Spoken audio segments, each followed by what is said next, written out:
পারো তাহলে আমাকে বাদ দিয়ে যেমন তোমরা চলার চিন্তা ভাবনা করেছো, আমার পথকে তোমরা যেমন অ্যাভয়েড করে চলেছো, তোমরা অপেক্ষা করে আমার পথকে উপেক্ষা করে যেভাবে চলাফেরা করেছো, যদি তোমাদের সম্ভব হয় তাহলে আমার তৈরি করা দুনিয়া বাদ দিয়ে অন্য কোথাও চলে যাও।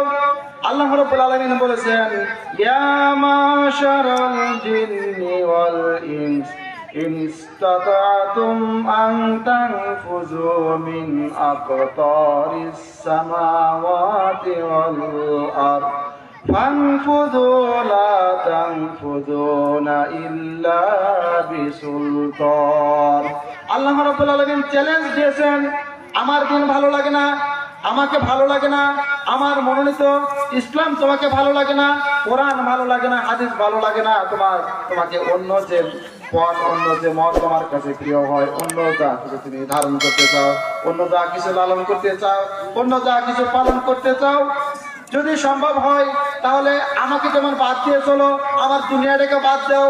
আমার দুনিয়া বাদ দিয়ে যদি অন্য কোনো কারো তৈরি করা দুনিয়া যদি থাকে সেখানে তুমি চলে যাও, সেখানে বসবাস করো, তোমার বিবি বাচ্চা নিয়ে, তোমার পরিবার নিয়ে, তোমার ব্যবসা বাণিজ্য নিয়ে আমার দুনিয়া ছেড়ে অন্য কোথাও চলে যাও। যদি তোমার পক্ষে সম্ভব হয়, আল্লাহ পাক বলেছেন তুমি আমার দুনিয়া বাদ দিয়ে অন্য কোথাও যেতে পারবা না, মঙ্গল গ্রহে যেতে পারবা না, চাঁদের দেশে যেতে পারবা না, কারণ মঙ্গল গ্রহ আমার তৈরি, চাঁদও আমার তৈরি। মঙ্গল গ্রহ আমার হুকুম মানে, চাঁদও আমার হুকুম মানে, দুনিয়াও আমার হুকুম মানে, যা কিছু আছে সব আমার হুকুম মেনে চলে। সুতরাং তুমি চাইলেও আমাকে বাদ দিয়ে চলতে চাইলেও পারবে না, আমার তৈরি করা দুনিয়া বাদ দিয়ে অন্য কোথাও যাওয়ার রাস্তা তোমার নাই। সুতরাং আল্লাহকে মেনে নিতে হবে, আল্লাহর কাছে মাথা নত করতে হবে, অহংকার করা যাবে না। অহংকার করে আমরা জমিনে দম্ভ করে পদচারণা করে আমরা জমিনকে ফাটাই ফেলতে পারবো না। আল্লাহ রাব্বুল আলামিন বলছেন, আল্লাহ রাব্বুল আলামিন কোরআনুল কারীমের মধ্যে বলেছেন, ওয়ালা তামশি ফিল আরদি মারহান ইন্নাকা লান তাখরিকাল আরদা ওয়া লান তাবলুগাল জিবালা তুলা। আল্লাহ রাব্বুল আলামিন স্পষ্ট ভাষায় বলে দিয়েছেন, অহংকার করে চলাফেরা করো না জমিনে, অহংকারের সাথে মাটিতে পা ফেলো না। তুমি হেঁটে গেলে মনে হয় যেন না জানে কি একটা যাচ্ছে, তোমার সাথে বহর দিকে মাথা খারাপ হয়। তোমার সাথে যে বহর নিয়ে তুমি চলো, অহংকারের সাথে যেভাবে লোক দেখানো ভাবে চলাফেরা করো, আল্লাহ পাক বলছেন এভাবে তুমি দম্ভ করে অহংকারের সাথে চলাফেরা করো না, কারণ তুমি পারবে না। অহংকারের সাথে চলাফেরা করে তুমি আমার জমিনকে ফাঁক করে দিতে পারবে না, জমিনকে ফাড়াই ফেলতে পারবে না, কিংবা তুমি অহংকার করে আমার পাহাড়কে তুমি ছাড়াইয়ে তার চেয়ে উঁচুতে উঠতে পারবে না। সুতরাং তোমার অহংকার করার সুযোগ নাই, অহংকার করে চলা যাবে না। যদি তোমাকে জমিনে চলাফেরা করতে হয় তাহলে কিভাবে চলাফেরা করবে? যারা আল্লাহর উপর ঈমান আনবেন তারা কিভাবে জমিনে চলাফেরা করবেন, তাদের জন্য আল্লাহ রাব্বুল আলামিন কোরআনুল কারীমে এই কথাও গোপন রাখেন নাই। আল্লাহ রাব্বুল আলামিন বলেছেন, উকসুদ ফিল মাশরিকা ওয়াগদুদ মিন সাওতিক ইন্না আনকারাল আসওয়াতা লাসাউতিল হামির। আল্লাহ রাব্বুল আলামিন বলেছেন চলাফেরার মধ্যে তুমি উকসুদ ফিল মাশরিকা, মধ্যম পন্থায় তুমি চলাচল করবে, না ধীরে না জোরে, আস্তেও নয় দ্রুত গতিতেও নয়, অহংকারের সাথে নয়। তোমাকে চলতে হবে একমাত্র কিভাবে? মধ্যম পন্থায় চলাফেরা করতে হবে। আর কথা বলার সময় নিচু স্বরে কথা বলতে হবে। অক্সিজেন সাউথিক, তোমার কণ্ঠকে তুমি নিচু করে কথা বলো। অহংকারের সাথে কর্কশ ভাষায় ধমক দিয়ে কথা বলা যাবে না। কথা বলতে হবে কিভাবে? কথা বলতে হবে নিচু স্বরে, যাতে করে কণ্ঠের মধ্যে একটা মাধুর্যতা থাকে। ইন্না আনকারাল আসওয়াতি লাসাউতিল হামির।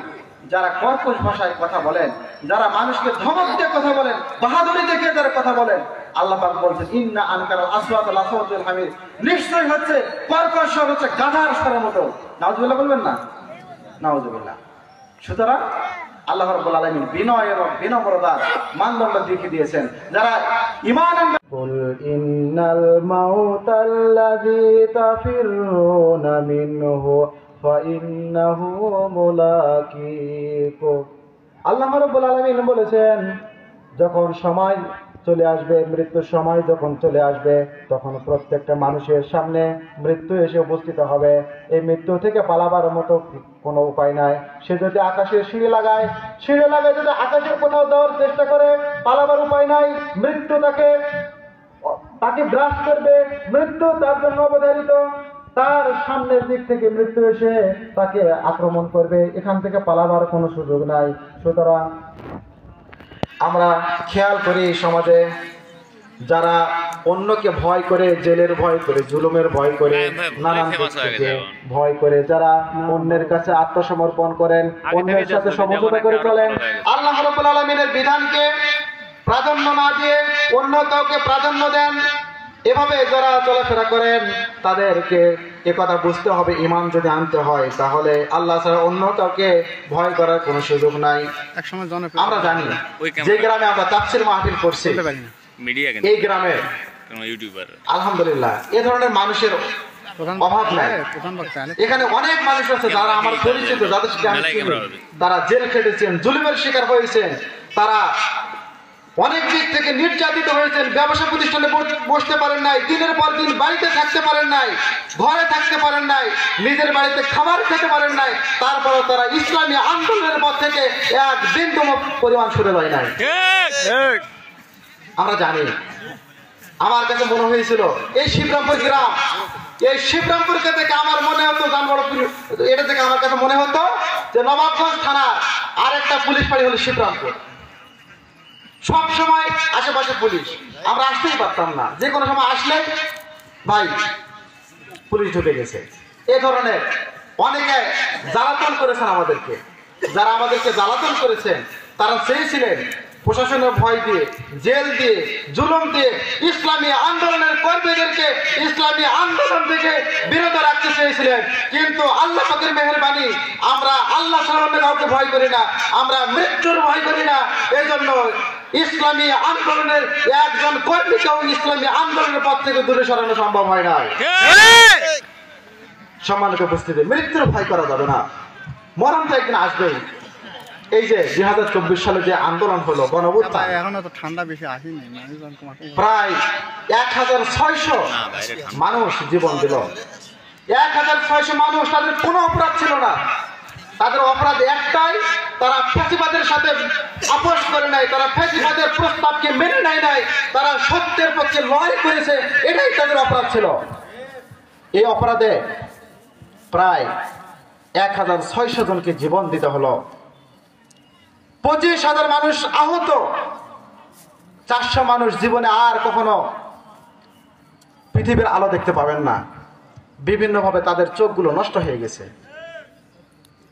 প্রায় 400 মানুষ, তারা আর পৃথিবীর নিয়ামত ভোগ করতে পারবেন না। এখনো হসপিটালে বেডে যারা আছেন, যারা হসপিটালে বেডে কাতরাচ্ছেন, আল্লাহ ভালো জানেন, অনেকের পৃথিবীতে বেঁচে থাকার সম্ভাবনা খুব কম, আল্লাহ ভালো জানেন। অনেকে মৃত্যু প্রায় অবস্থা নিয়ে চলছেন, অনেকে কখনো দুপায়ে সুস্থ শরীরে আর হাঁটতে পারবেন না, অনেকে আছেন তার প্রিয় ডান হাত দিয়ে আর কখনো খাবার খেতে পারবেন না, অনেকে আছেন যারা আর বেঁচে থাকলেও কখনো সুস্থ জীবনে ফিরতে পারবেন না। এই মানুষগুলোর অপরাধ কি ছিল? এই মানুষগুলোর কোনো অপরাধ ছিল না, তাদের অপরাধ একটাই ছিল যে তারা বাতিলের সাথে আপোষ করেন নাই, তারা মৃত্যুকে ভয় করেন নাই। রাজপথে গুলি চলেছে, তারপরেও তারা সত্য অবস্থানে দাঁড়িয়ে থাকার কারণে বাংলাদেশ থেকে ফ্যাসিবাদের পতন হয়েছে। আর তারা যদি এভাবে ত্যাগ স্বীকার না করতেন, তারা যদি মৃত্যুর ভয়ে, গুলির ভয়ে যদি রাজপথ থেকে চলে যেতেন, তাহলে হয়তোবা গত বছর যেমন হয় নাই, তার আগের বারে যেমন আমরা বাধার শিকার হয়েছি, হয়তোবা এবছরও শিবরামপুরে মাহফিল করা সম্ভব হতো না। এই জন্য যারা ইমানদার হবেন তাদেরকে নির্ভীক হতে হবে, তাদের মৃত্যুর কোনো পরোয়া থাকবে না, বরং তারা মৃত্যুকে কি করবেন? আলিঙ্গন করবেন, মৃত্যুর কোনো পরোয়া তারা করবেন না। যারা ইমানদার হবেন তারা নির্ভীক হবেন, তারা জান্নাত লাভের আশায়, জাহান্নাম থেকে মুক্তি লাভের আশায়, জাহান্নাম থেকে বাঁচার জন্য, জান্নাত লাভের জন্য তারা মৃত্যুকে আলিঙ্গন করবেন। আল্লাহ রাব্বুল আলামিন বলছেন কেন তারা মৃত্যুকে আলিঙ্গন করবেন? আনতে পারবো। সেই ঈমান যদি আমরা আনতে চাই তাহলে আমাদেরকে ঈমান আনতে হবে, এরপরে আর কখনো সন্দেহ পোষণ করা যাবে না। ইন্নাল্লাযীনা আমানু সুম্মা লাম ইয়ারতাবু, নিশ্চয় যারা ঈমান এনেছে এরপরে আর সন্দেহে নিপতিত